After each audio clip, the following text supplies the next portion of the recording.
keys concept. So today we will complete biomolecules whole chapter.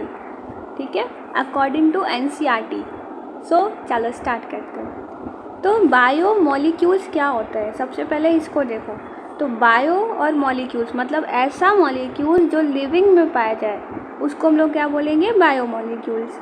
अब हम लोग को पता कैसे चला इतने सारे मॉलिक्यूल्स होते हैं बायो मतलब हम लोग के अंदर, तो हम लोग ऐसे अलग कैसे करेंगे. तो हम लोग अलग कैसे करते हैं, bio macro molecules, bio micro molecules. ठीक है, तो सबसे पहले हम लोग क्या करते हैं कि लीवर का कोई टुकड़ा या कोई जैसे टिश्यू या तो सब्जी का कुछ टुकड़ा हम लोग लेके उसमें हम लोग क्या करते हैं, ट्राईक्लोरो एसिटिक एसिड डालते हैं. ठीक है, ट्राईक्लोरो मतलब क्या, 3 क्लोरीन और COOH एसिटिक एसिड. इसको हम लोग क्या करते हैं, ओखली में पीसते हैं. ओखली क्या होता है, मोटार एंड पेसल. मोटार एंड पेसल में हम लोग क्या करते हैं, इसको कूटते हैं. ठीक, और कूटने के बाद हम लोग क्या करते हैं, एक नेट या चीज़ क्लॉथ पे हम लोग इसको डालेंगे. जब इसमें हम लोग डालेंगे तो कुछ फ्रैक्शन क्या होगा, ऊपर इकट्ठा हो जाएगा और कुछ फ्रैक्शन जो है वो नीचे आ जाएगा. ठीक है, तो इसमें थाउजेंड्स ऑफ ऑर्गेनिक कंपाउंड नीचे फिल्टरेट हो जाते हैं और कुछ जो है वो ऊपर नेट पे ही फंस जाते हैं. ठीक है, जो ऊपर रह गया वो क्या है, मैक्रो, और जो नीचे आ गया वो क्या है, माइक्रो मॉलिक्यूल्स. और ऐसे ही सेम कंक्लूज़न कैसे हुआ था कि जैसे लीफ है उसमें हम लोग क्या किए, उसको जलाए तो उसको में हम लोग को क्या क्या मिलेगा, CO2, H2O और ऐश. ठीक है, ऐश क्या होता है, ऐश जो होता है वो इनऑर्गेनिक एलिमेंट होता है. ठीक है, इनऑर्गेनिक और ऑर्गेनिक में पता है, तो ऑर्गेनिक मतलब क्या, ऐसा एलिमेंट जिसमें कार्बन और हाइड्रोजन का बॉन्ड होगा.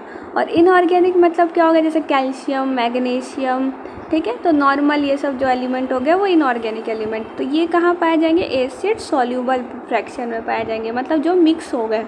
ठीक, अब हम लोग केमिस्ट्री की अगर बेसिस पे क्लासीफाई करें तो केमिस्ट्री में कैसे क्लासीफाई करते हैं, जैसे किसी के पास कीटोन ग्रुप है या एल्डिहाइडिक ग्रुप है या कार्बोक्सिलिक ग्रुप है, इस बेसिस पे क्लासीफाई करते हैं कि कौन सा ग्रुप है. लेकिन हम लोग अगर बायोलॉजिकली क्लासीफाई कर रहे हैं तो उसमें हम लोग क्या करेंगे कि क्या वो अमीनो एसिड है, क्या वो न्यूक्लियोटाइड है, या तो वो फैटी एसिड है. ठीक है, इस बेसिस पे क्लासीफाई करेंगे. तो सबसे पहले हम लोग देखते हैं अमीनो एसिड का स्ट्रक्चर. तो अमीन्स मतलब क्या होता है, NH2 ग्रुप होना. ठीक है, अमीन्स ग्रुप इसको बोलते हैं, NH3NH2 ग्रुप. और एसिड मतलब क्या, कि जो COH ग्रुप क्या है, COOH एसिड है, एसिटिक एसिड. मतलब अमीन और एसिड का जिसमें हो उसको हम लोग बोलेंगे अमीनो एसिड. और यही अमीनो एसिड क्या करते हैं, जुड़ जुड़ के क्या करते हैं, प्रोटीन का फॉर्मेशन करते हैं. ठीक है, तो यहाँ पे क्या है हम लोग का NH3 और यहाँ पे COH, ये कार्बन कंपाउंड, ये हाइड्रोजन. और ये R ग्रुप जो होता है वो डिफरेंट होता है. हर अमीनो एसिड अलग अलग अमीनो एसिड लेंगे उसमें R ग्रुप अलग होगा. R क्या हो सकता है, R की जगह हम लोग H रख सकते हैं, CH3 रख सकते हैं, OH रख सकते हैं, फिनाइल रिंग लगा सकते हैं. मतलब R कुछ भी हो सकता है, जिस तरीके का होगा उसका अमीनो एसिड का नाम वही पड़ेगा. ओके, और 21 टाइप्स के अमीनो एसिड्स होते हैं और जिसमें से 3 टाइप्स का हमारे में बना हुआ है. देखो जैसे हम लोग क्या किए, यहाँ पे COH है. अब इसमें हम लोग क्या करेंगे कि NH3 मतलब इसमें एक प्लस कर दिए. ठीक, इसमें से अगर हम लोग क्या कर दिए, H को हटा दिए. ठीक, तो ये क्या हो गया, माइनस. और ठीक है, इस तरीके का हम लोग फॉर्म कर देंगे. मतलब ये 3 तरीके का हम लोग को बना हुआ है अमीनो एसिड. अब हम लोग अगर जो कंपैरिजन किए थे एलिमेंट का, जिसको हम लोग मोटार एंड पेसल्स में कूचे. ठीक है, तो उसके बाद हम लोग को क्या क्या दिखा, अलग अलग एलिमेंट दिखा. अब हम लोग उसको किससे कंपेयर करेंगे, अर्थ क्रस्ट से.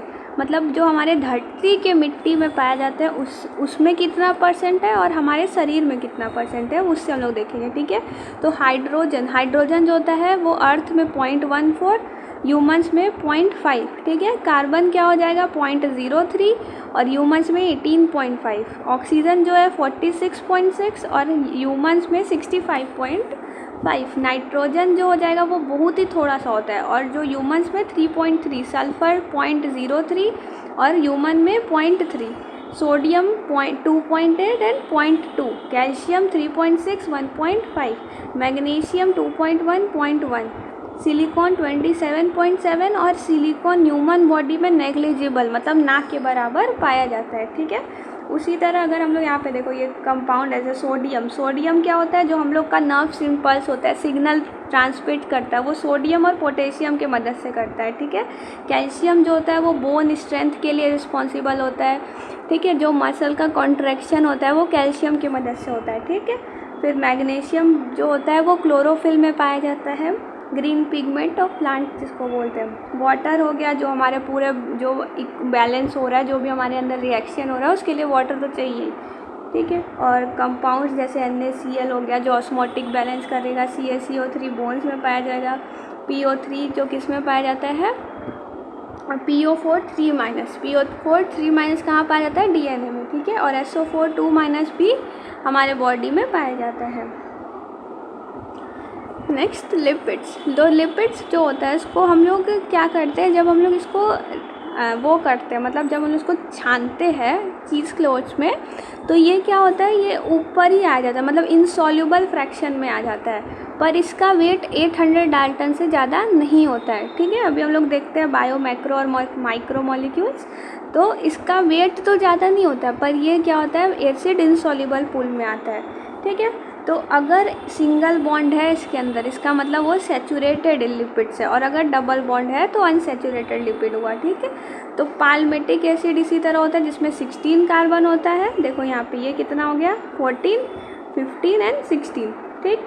आर्किडोनिक एसिड जो होता है उसमें कितना कार्बन होता है, 20 कार्बन। सिंपल लिपिड्स क्या होता है, जैसे ये ग्लिसरॉल है, ठीक है, CH2OH, CHOH, CHOH, ठीक। इसमें हम लोग का क्या लग गया, फैटी एसिड, मतलब लिपिड्स में फैटी एसिड प्लस ग्लिसरॉल जो डालेंगे तो हम लोग को क्या मिलेगा, लिपिड्स, ठीक है। ऑयल्स क्या होता है, ऑयल्स का मेल्टिंग पॉइंट बहुत कम होता है, मतलब ये तुरंत पिघल जाता है। हम लोग जनरली जो भी ऑयल देखते हैं वो कैसा होता है, एकदम पिघला हुआ होता है। कोई ऑयल जमा हुआ है, जैसे मस्टर्ड ऑयल देख लो, सोयाबीन ऑयल, रिफाइंड ऑयल, तो ये सारा ऑयल जो होता है वो कैसा होता है, एकदम पिघला हुआ, क्योंकि इसका मेल्टिंग पॉइंट बहुत कम है। लेसिथिन क्या होता है, फॉस्फोलिपिड, मतलब फॉस्फेट हो उसके पास और लिपिड हो। लिपिड क्या होगा, लिपिड में होगा फैटी एसिड और ग्लिसरॉल, ठीक है। तो देखो ये क्या है, हम लोग का फॉस्फेट वाला ग्रुप, ठीक है, ये हो गया हम लोग का फॉस्फेट वाला ग्रुप, और ये क्या है, लिपिड वाला ग्रुप बन जाएगा, ठीक है, ये सब। नेक्स्ट है न्यूक्लियोसाइड एंड न्यूक्लियोटाइड, ठीक है। तो अब देखो यहाँ पे क्या है, न्यूक्लियोटाइड, टी आ गया, मतलब ट्राई बोलते हैं ना, ट्राई कलर पास्ता, तो टी मतलब क्या हो गया, जिसमें 3 चीज़ होगा, जैसे शुगर, नाइट्रोजनस बेस और फॉस्फेट, ये तीनों होगा। लेकिन न्यूक्लियोसाइड में क्या होगा, सिर्फ 2 चीज़, शुगर और नाइट्रोजनस बेस होगा, ठीक है। देखो यहाँ पे ये क्या है, हम लोग का राइबोज शुगर होता है, ठीक है। अब इस राइबोज शुगर में हम लोग का कुछ भी, जैसे यहाँ पे एडनिन, ग्वानिन, ये सब लगेगा, नाइट्रोजनस बेस, और यहाँ पे क्या है, फॉस्फेट नहीं लगा है, लेकिन ये शुगर का मॉलिक्यूल है, ठीक है, ये नाइट्रोजनस बेस है, और यहाँ पे हम लोग का फॉस्फेट भी लगा हुआ है, इसलिए ये क्या हो गया, न्यूक्लियोटाइड। तो इस तरीके से हम लोग डिफरेंस पता कर सकते हैं, ठीक। जो न्यूक्लिक एसिड होता है, न्यूक्लिक एसिड कौन कौन होते हैं, DNA और RNA, इसमें क्या होता है, न्यूक्लियोटाइड होता है, मतलब फॉस्फेट वाला ग्रुप भी होगा, मतलब 3 चीज़ होगा, ठीक है। अब हम लोग एक एक स्ट्रक्चर देख लेते हैं। तो ये पाल्मेटिक एसिड हो गया, ठीक है। उसके बाद ये ग्लिसरॉल हुआ, जो भी स्ट्रक्चर बनाया थे हम लोग, और ये क्या है, ट्राईग्लिसराइड फैटी एसिड, ठीक है, जो 3R ग्रुप लगा रहेगा इसके अंदर, ठीक है। कोलेस्ट्रॉल भी क्या होता है, एक तरीके का लिपिड होता है, जो फ्लूइडिटी बढ़ाता है मेम्ब्रेन का, हम लोग सेल में पढ़े थे, ठीक है।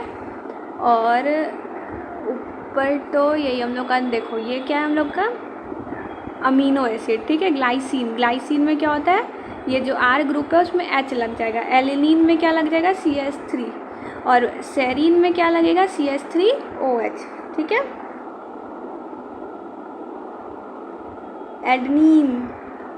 एडनिन क्या होता है, इसमें देखो 2 ठीक है, 2 चेन, साइक्लिक चेन है, एडिनोसिन हो गया, और एक क्या होता है, एक एडिनाइलिक एसिड होता है। अब हम लोग इस दोनों में कैसे पता करेंगे, देखो जो एडिनोसिन है इसमें क्या है, सिर्फ 2 ग्रुप है, एक एडेनिन नाइट्रोजनस बेस लगा है और एक शुगर का मॉलिक्यूल है, बस।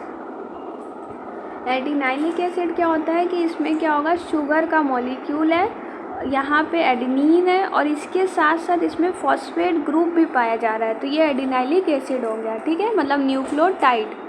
Next primary and secondary metabolites. तो मेटाबोलाइट सबसे पहले होता क्या है, अब जो मेटाबॉलिक रिएक्शन कराने में मदद करे। मेटाबॉलिक रिएक्शन क्या है, मतलब हमारे बॉडी में जितना रिएक्शन हो रहा है, लिविंग रिएक्शन बहुत चीज़ होता रहता है, ठीक है, तो उसको कराने में जो मदद करे, कुछ ना कुछ सबस्ट्रेट तो जाएगा, तो उसको हम लोग बोलते हैं मेटाबोलाइट्स। तो प्राइमरी और सेकेंडरी दो तरीके होते हैं, ठीक है।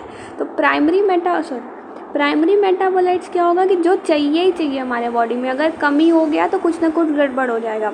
और सेकेंडरी मेटाबोलाइट्स क्या होगा, मतलब अगर वो नहीं भी हुए हमारे बॉडी में तो काम चल जाएगा, ठीक है। तो ये सेकेंडरी मेटाबोलाइट्स का बहुत इंपॉर्टेंट एग्जाम्पल है, इसको लर्न करना है, ठीक है। तो पिगमेंट्स में क्या आ जाएगा, कैरोटीनॉइड्स, एंथ्रोसाइनिन, ठीक है। अल्केनॉइड्स में क्या आ जाएगा, मॉर्फिन, कोडिन।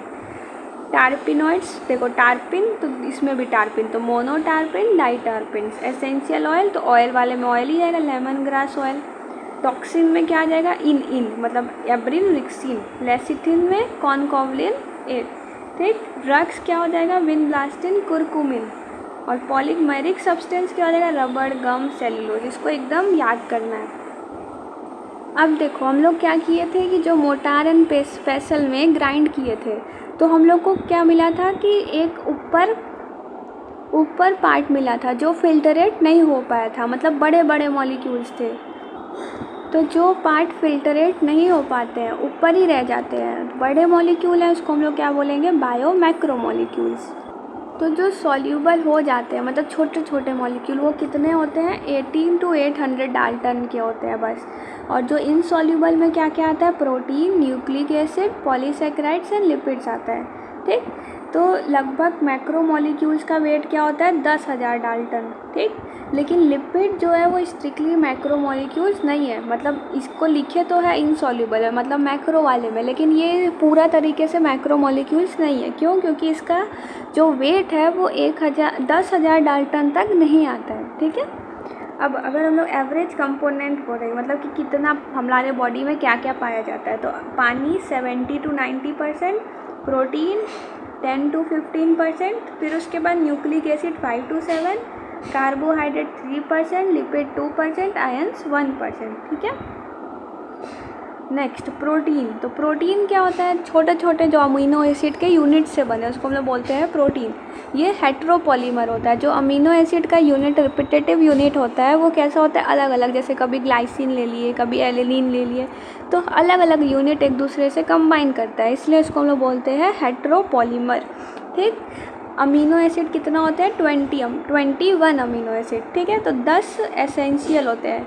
अब एसेंशियल, नॉन एसेंशियल मतलब क्या है, देखो एसेंशियल मतलब क्या है कि हमारा बॉडी उसको नहीं बना पा रहा है, मतलब हमको उसको बाहर से लेना है डाइट में, ताकि हमारा जो फुलफिलमेंट है, हमारे रिक्वायरमेंट है, वो कंप्लीट हो पाए, ठीक। और नॉन एसेंशियल क्या होता है कि हमारा बॉडी उसको बना लेता है अपने अंदर ही, तो हम लोग को नहीं चाहिए, वो नॉन एसेंशियल है, ठीक। तो 10 एसेंशियल में क्या क्या आ जाएंगे, टीबी, मिल, पाथ, tryptophan, valine, methionine, isoleucine, phenylalanine, alanine, tyrosine, histidine, okay. अब प्रोटीन जो है वो बहुत ज़्यादा अलग अलग डिफरेंट टाइप का रोल्स प्ले करता है, मतलब कभी वो एंजाइम की तरह काम करता है, तो कभी लिंकिंग बॉडी को, कभी हार्मोन्स, ठीक है। तो अलग अलग काम करेगा। जैसे कोलेजन क्या होता है, ग्राउंड सब्सटेंस होता है, ठीक है।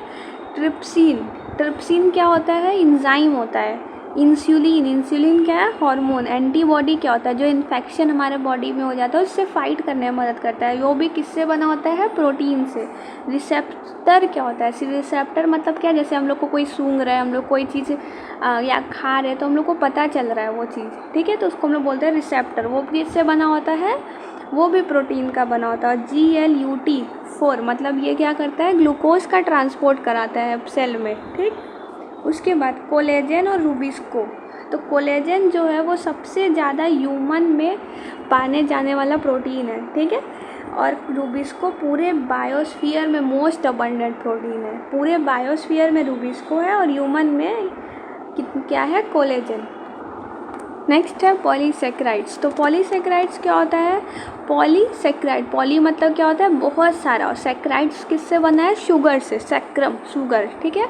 तो बहुत सारा चेन ऑफ शुगर एक साथ मिलता है तो क्या बनाता है? पॉलीसेक्राइड। ये स्वीट टेस्ट का नहीं होता है, ठीक। तो मोनोसेक्राइड क्या हो गया? जो एक यूनिट ऑफ मतलब मॉलिक्यूल से बना है तो वो मोनोसेक्राइड। 2 से बनेगा डाइसेक्राइड। ओलिगोसेक्राइड क्या होता है? जो 3 से 10 के बीच में बने वो ओलिगोसेक्राइड। पॉलीसेक्राइड क्या हो गया? जो बहुत सारा 10 से भी ज़्यादा मॉलिक्यूल एक साथ जुड़ जाए तो वो हो गया पॉलीसेक्राइड। ये क्या है हमारा? ये है हमारा शुगर का मॉलिक्यूल, ठीक। Sugar glucose C6H12O6। कितने कार्बन है? 6 कार्बन। गिन लेते हैं। देखो ये पहला कार्बन, ये वाला 1 2 3 4 5 6, ठीक। तो ये हो गया ग्लूकोज का मॉलिक्यूल। सेल्यूलोज क्या होता है? सेल्यूलोज होमोपॉलीमर होता है, प्लांट्स में पाया जाता है, ठीक है।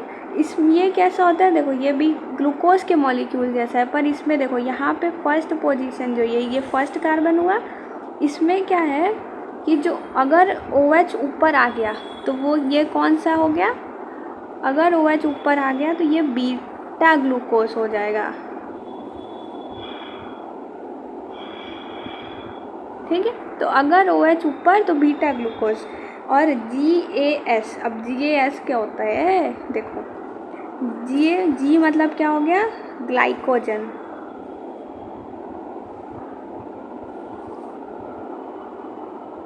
S मतलब क्या हो गया? स्टार्च, ठीक। तो ग्लाइकोजन और स्टार्च में कौन सा ग्लूकोज पाया जाएगा? Alpha glucose. अल्फा ग्लूकोज मतलब क्या? OH नीचे। बीटा ग्लूकोज मतलब क्या? OH ऊपर, ठीक। OH को देखो, फर्स्ट कार्बन वाले को, और कोई OH नहीं, बस खाली फर्स्ट कार्बन के OH को देखना है। अब इन्यूलिन क्या होता है? इन्यूलिन जो होता है ये फ्रक्टोज का पॉलीमर होता है, ठीक है। जैसे ग्लूकोज है, ग्लूकोज में 6 कार्बन है, फ्रक्टोज में कितने कार्बन होंगे? 5 कार्बन, ठीक। तो 5 कार्बन एक साथ ढेर सारा यूनिट बना लिए तो वो क्या बनेंगे? इन्यूलिन बन जाएंगे। अब पॉलीसेक्राइड्स क्या है? बहुत सारा लंबा सा चेन यूनिट का। तो उसके जो राइट वाले साइड को हम लोग क्या बोलेंगे? R से राइट, R से रिड्यूसिंग साइड। राइट वाला साइड क्या हो जाएगा? Reducing side. और लेफ्ट वाला साइड क्या हो जाएगा? नॉन रिड्यूसिंग साइड, ठीक है। और अभी हम लोग बोल रहे हैं स्टार्च कैसा होता है? अल्फा ग्लूकोज होता है। इसके अंदर हेलिकल स्ट्रक्चर होता है, देखो ये हेलिकल स्ट्रक्चर है। और हेलिकल स्ट्रक्चर के वजह से इसमें अगर हम लोग जो आयोडीन डालते हैं, ये आयोडीन टेस्ट हम लोग किए हुए हैं आलू के ऊपर ना, तो आयोडीन जब हम लोग इसमें डालते हैं तो ये क्या होता है? हम लोग को ब्लू वायलेट ऐसा कलर देता है, क्योंकि ये आयोडीन मॉलिक्यूल को अपने अंदर ट्रैप कर लेता है, ठीक है। पर सेलुलोज में डालते हैं तो वो नहीं देता, क्योंकि उसका हेलिकल स्ट्रक्चर नहीं होता है। ये प्लांट सेल वॉल में पाया जाता है, पेपर और कॉटन फाइबर बनाने में मदद करता है, ठीक। काइटिन क्या होता है? काइटिन नैम और नेक से बनता है और ये होमोपॉलीमर होता है। ये जो आर्थ्रोपोड्स है, कीड़ा वड़ा जो मकोड़ा, उनकी एक्सोस्केलेटन मतलब बाहर का कवरिंग जो होता है वो किससे बना होता है? काइटिन से, ठीक है। अब न्यूक्लिक एसिड, न्यूक्लिक एसिड क्या है भाई? DNA और RNA, ठीक। इसमें क्या हो जाएगा हम लोग का? प्यूरीन और पिरामिडीन। प्यूरीन क्या होता है? प्योर। प्योर कौन होगा? आग, मतलब एडेनिन और ग्वानिन। पिरामिडीन में क्या आ जाएगा? यूरेसिल, साइटोसिन एंड थाइमिन, ठीक है। अब पिरामिड, पिरामिडीन मतलब पिरामिड, मतलब इसमें सिर्फ एक रिंग पाया जाएगा तो वो पिरामिड। अगर 2 रिंग पाया जा रहा है तो वो क्या हो जाएगा हम लोग का? प्यूरीन, ठीक है। स्ट्रक्चर से ऐसे हम लोग पता कर सकते हैं। ये हम लोग का क्या है? राइबोज शुगर, ठीक। अब ये राइबोज शुगर अगर हम लोग देखें, अगर हम लोग इस राइबोज शुगर में क्या कर देंगे? यहाँ से OH निकाल देंगे, ठीक। अगर यहाँ से रुको, अगर यहाँ से हम लोग OH निकाल दिए तो हम लोग का क्या बन गया? ये डीऑक्सी राइबोज शुगर। मतलब कि ये राइबोज शुगर है पर डीऑक्सी मतलब delete of oxygen. Ribose sugar के सेकेंड पोजीशन पे, ये क्या था हम लोग का? First position. ये सेकेंड पोजीशन पे अगर हम लोग डिलीट कर दिए किसको? ऑक्सीजन को, तो ये क्या बन गया? डीऑक्सी राइबोज शुगर, मतलब DNA बन गया, ठीक। अब structure of protein, structure of protein क्या होता है? अलग अलग स्ट्रक्चर ऑफ प्रोटीन जो है वो एक दूसरे में मिलता रहेगा। तो अब कैसे कैसे मिलेगा हम लोग देखते हैं। तो प्राइमरी स्ट्रक्चर में क्या होता है कि ये हम लोग का अमीनो एसिड का सीक्वेंस बताता है, मतलब एक अमीनो एसिड दूसरे अमीनो एसिड के साथ कैसे जुड़े हुए हैं वो बताएगा, ठीक है। तो इसका जो लेफ़्ट होगा, मतलब लेफ़्ट वाला हिस्सा फर्स्ट अमीनो एसिड होगा, इसको हम लोग बोलेंगे एन टर्मिनल, ठीक है। और राइट वाला जो हिस्सा है वो लास्ट अमीनो एसिड होगा, जिसको हम लोग बोलते हैं सी टर्मिनल, ठीक है। और ये हमेशा मतलब हेलिकल स्ट्रक्चर में पाया जाएगा, लपेटा हुआ गोल गोल गोल गोल। और प्रोटीन में सिर्फ राइट हैंडेड फोल्ड्स पाए जाते हैं, मतलब राइट हैंडेड हेलिकल स्ट्रक्चर पाए जाएंगे, ऐसे ऐसे ऐसे राइट हैंड की तरफ मुड़ेगा, ठीक। सेकेंडरी स्ट्रक्चर क्या होता है, ये और फॉर्म में फोल्ड होता है, जैसे alpha helix, beta pleated sheet, ठीक। टर्शरी स्ट्रक्चर क्या होता है, ये हॉलो वुलन बॉल जैसा स्ट्रक्चर बना लेता है और यही बायोलॉजिकल एक्टिविटी के लिए रिस्पॉन्सिबल होता है, टर्शरी स्ट्रक्चर।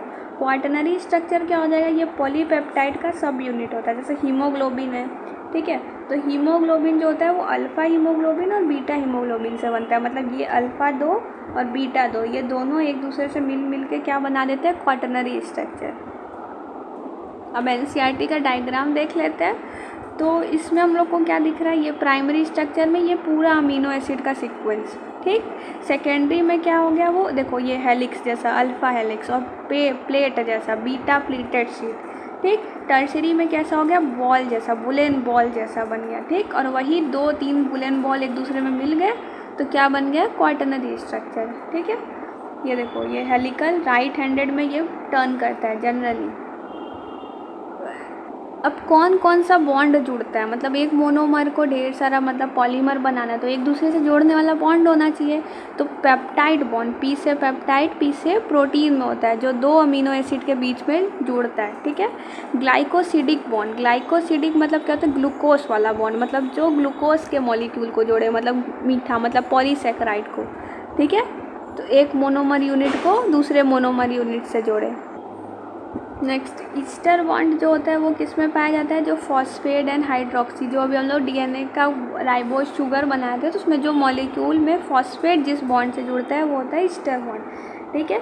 और एडेनिन और थाइमिन एक दूसरे से जुड़ता है double bond, double hydrogen bond. और ग्वानासिन और साइटोसिन जो होता है वो एक दूसरे से ट्रिपल हाइड्रोजन बॉन्ड में जुड़ता है। ये मतलब स्ट्रक्चर है डीएनए का, इसमें जो ये टर्न करता है इसमें कितना बेस पेयर आता है, 10 बेस पेयर, ठीक है। 36 डिग्री का ये टर्न करता है। बी डीएनए होता है, पिच ऑफ हेलिक्स 34 एंगस्ट्रॉम बोलते हैं। Dynamic state of body constituents, concept of metabolism. Metabolism हम लोग बताया कि जो सारे हमारे बॉडी में जितना रिएक्शन हो रहा है उसको हम लोग बोलते हैं मेटाबॉलिज्म, ठीक है। तो मेटाबॉलिज्म में क्या होगा कि ब्रेकिंग और मेकिंग होगा, मतलब अगर टूट रहा है तो कैटाबॉलिज्म, कट हो रहा है कैटाबॉलिज्म, बन रहा है तो एनाबॉलिज्म हो जाएगा। एक बायोमॉलिक्यूल से दूसरा बायोमॉलिक्यूल्स बनता रहता है, ठीक है, उसको हम लोग बोलते हैं टर्नओवर, ठीक है। जैसे प्रोटीन से कार्बोहाइड्रेट मतलब अलग अलग बनता रहेगा तो उसको हम लोग बोलेंगे टर्नओवर, ठीक है।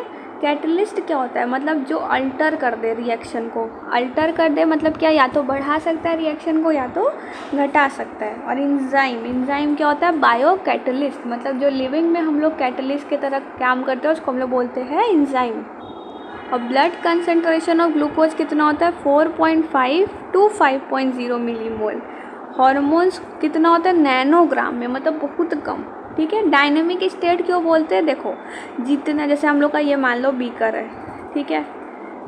तो ये बीकर लिए, अब बीकर में क्या हो रहा है, 5 मीटर पर सेकेंड से पानी अंदर आ रहा है और 5 मीटर पर सेकेंड से बाहर जा रहा है। अगर कोई ऐसे देखे तो उसको लगेगा कि यहाँ से तो पानी इतना का इतना ही है, कम ही ज़्यादा नहीं हुआ, लेकिन अगर काम तो हो रहा है, मतलब जितना आ रहा है उतना ही जा रहा है, तो वही डायनेमिक स्टेट होता है बॉडी का। मतलब कि जो जैसे प्रोटीन बन गया तो उससे फिर टूट के कार्बोहाइड्रेट, मतलब एक दूसरे से टूट के जुड़ के बनते रहता है, ठीक है। तो ऐसा प्रोसेस होता रहता है, लेकिन बाहर वाले देखने को क्या लगेगा कि कुछ हुआ ही नहीं, ठीक है। तो ये डायनेमिक स्टेट होता है।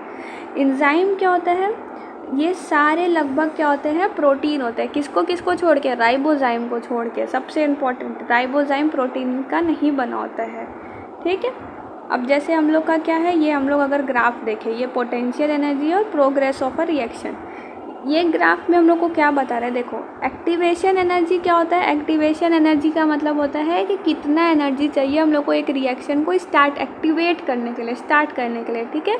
अब हम लोग एंजाइम नहीं डाले, ठीक, तो अब एंजाइम नहीं डाले तो हम लोग को इसको इतना ज़्यादा एक्टिवेशन एनर्जी देना होगा, देखो यहाँ से, ठीक है, इतना एक्टिवेशन एनर्जी देना होगा तब ये रिएक्शन होगा, ठीक है।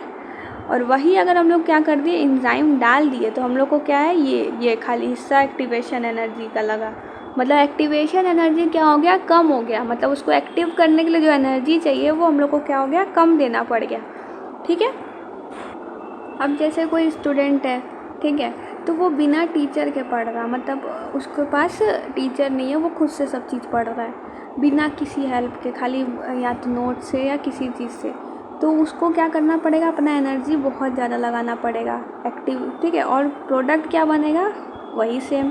और वही एक बच्चा जो टीचर की हेल्प ले रहा है और मतलब खुद का एनर्जी तो लगाना ही है, लेकिन प्रोडक्ट भी क्या बन गया, सेम।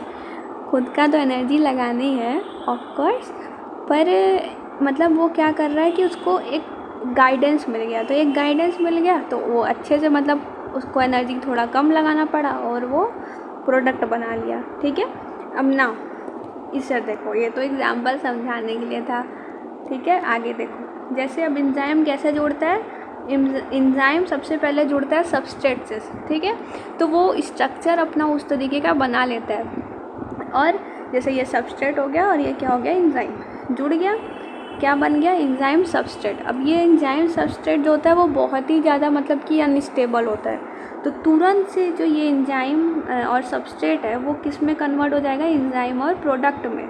मतलब अब एंजाइम इस सबस्ट्रेट को किस में बदल दिया, प्रोडक्ट में, और यही फिर क्या होगा, एंजाइम अलग प्रोडक्ट अलग, ठीक। अब प्रोडक्ट जो भी हम लोग यूज़ करेंगे, हमारा बॉडी जिस तरीके से यूज़ करेगा वैसे ही आएगा, और एंजाइम जो है वो फिर दूसरे रिएक्शन में बांट लेगा, मतलब एंजाइम वैसे का वैसे ही रहेगा, वो कम ज़्यादा नहीं होगा, ठीक है। अब अगर हम लोग एंजाइम एक्टिविटी देखें पीएच और टेम्परेचर पे, तो क्या होगा, अगर हम लोग धीरे धीरे पीएच या टेम्परेचर बढ़ाएंगे तो एंजाइम एक्टिविटी बढ़ेगा बढ़ेगा बढ़ेगा बढ़ेगा बढ़ेगा, उसके बाद ऑप्टिमम लेवल पे जाके वो रुक जाएगा। और अगर हम लोग और पीएच और टेम्परेचर बढ़ाएं, जैसे हम लोग क्या करते हैं कि अगर टेम्परेचर मान लो बहुत ज़्यादा बढ़ा दिए, ठीक है, तो एंजाइम क्या हो जाएगा, डीनेचर हो जाएगा, ख़राब हो जाएगा। और वही हम लोग टेम्परेचर बहुत ज़्यादा कम कर दिए तो एंजाइम क्या हो जाएगा, इनएक्टिव, ठीक है। फिर अगर हम लोग बढ़ाए इससे ज़्यादा तो नीचे गिरने लगेगा, रिएक्शन होगा नहीं।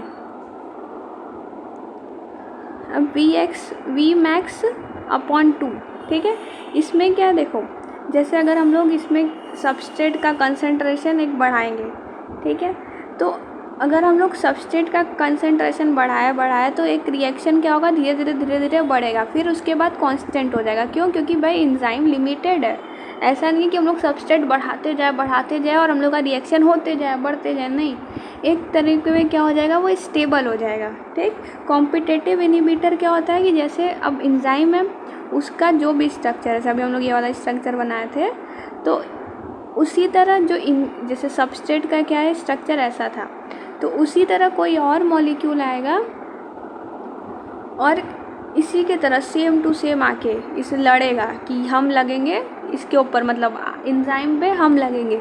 अब जब अगर दूसरा मॉलिक्यूल आके लग जाएगा तो क्या वो रिएक्शन हो पाएगा, इसके और इसके वाला नहीं हो पाएगा, तो यही कंपटीशन करेगा इनहिबिटर। तो सबसे फेमस है क्या, सक्सिनेट डिहाइड्रोजिनेस, इसके साथ कौन कंपटीशन करता है, मेलोनेट, ठीक है, कॉम्पिटिटिव इनहिबिटर में। अब क्लासिफिकेशन एंड नोमेनक्लेचर में आते हैं, तो क्लासिफिकेशन में सबसे इसको लाइन से याद करना है सब चीज़, ठीक है। तो ऑक्सीडो रिडक्टेस एंड डिहाइड्रोजिनेस, इसमें क्या होता है, रिडक्टेस, नाम यार ऑक्सीडो रिडक्टेस, मतलब ऑक्सीडेशन होगा और रिडक्शन होगा, ठीक है। ट्रांसफरेंस क्या होगा कि ये इसके पास ये, इसके पास वो, डिबी जो एक मीम चला है कौन सा, अक्षय कुमार वाला, उसमें जो फिश फिश करता है, तो वही, ठीक है। तो ये वाला इसके पास, ये वाला उसके पास, ठीक है। हाइड्रोलिस में क्या होता है कि hydrolysis ester bond peptide bond, मतलब हाइड्रोलिसिस हो गया, जो पानी निकलता है, हम लोग H2O निकालते हैं, ईस्टर बॉन्ड पेप्टाइड बॉन्ड जो बनता है। लाइएज में क्या होता है, डबल बॉन्ड बन जाता है, ठीक है। आइसोमरेज क्या होता है? आइसोमरेज मतलब क्या होता है? आइसोमेरिज में कन्वर्ट करना, जैसे कि उसको हम लोग ऑप्टिकल, ज्योमेट्रिकल या पोजीशन में कन्वर्ट कर दे। जैसे कीटोन और एल्डिहाइड ग्रुप है तो उसको एक दूसरे में कन्वर्ट कर सकते हैं, तो वो आइसोमरेज हो गया, ठीक है। लाइगेज में क्या होगा? जैसे CO bond, CS bond, CN bond, PO bond, इस तरीके से। अब नेक्स्ट आता है हम लोग का कोफैक्टर।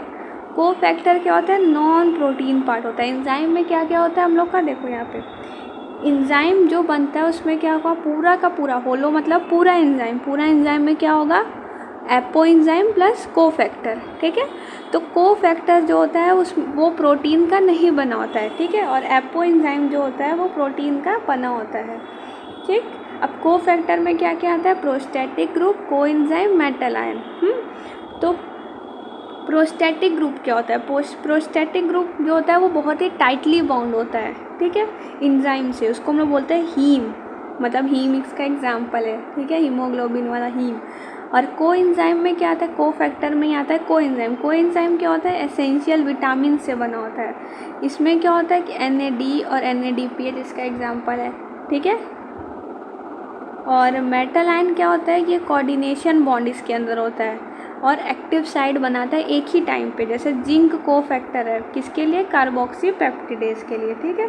तो कोफैक्टर बहुत ही इंपॉर्टेंट रोल, देखो ये क्रॉस बना है, मतलब कि अगर कोफैक्टर नहीं होगा एंजाइम में तो एंजाइम का कैटालिटिक पावर क्या हो जाएगा? ख़त्म हो जाएगा। अगर इसको हम लोग हटा दिए, ये पूरे हिस्से को अगर हम लोग हटा दिए तो एंजाइम का भी कैटालिटिक पावर क्या हो जाएगा? ख़त्म हो जाएगा, ठीक है। तो होलो एंजाइम मतलब एक पूरे कंप्लीट स्ट्रक्चर ऑफ एंजाइम में क्या होना चाहिए? एपो एंजाइम और कोएंजाइम होना, सॉरी कोफैक्टर होना चाहिए। एपो एंजाइम किससे बना होता है? एपो एंजाइम जो होता है वो प्रोटीन का बना होता है। कोफैक्टर जो होता है वो नॉन प्रोटीन का बना होता है। इसके अंदर प्रोस्टैटिक ग्रुप, कोएंजाइम और मेटल आयन आता है। प्रोस्टैटिक ग्रुप क्या होता है? प्रोस्टैटिक ग्रुप टाइटली बाउंड होता है। कोएंजाइम क्या होता है? ये विटामिन्स का बना होता है। और मेटल आयन जो होता है ये कोऑर्डिनेशन बॉन्ड बनाता है, उसके साथ साथ हम लोग का एक्टिव साइड बनाता है, ठीक है। ये नहीं रहेगा तो कैटालिटिक पावर भी ख़त्म हो जाएगा एंजाइम का, okay. So thanks for watching, hope you will understand each and every concept, and if any doubt let me know in the comment. Bye.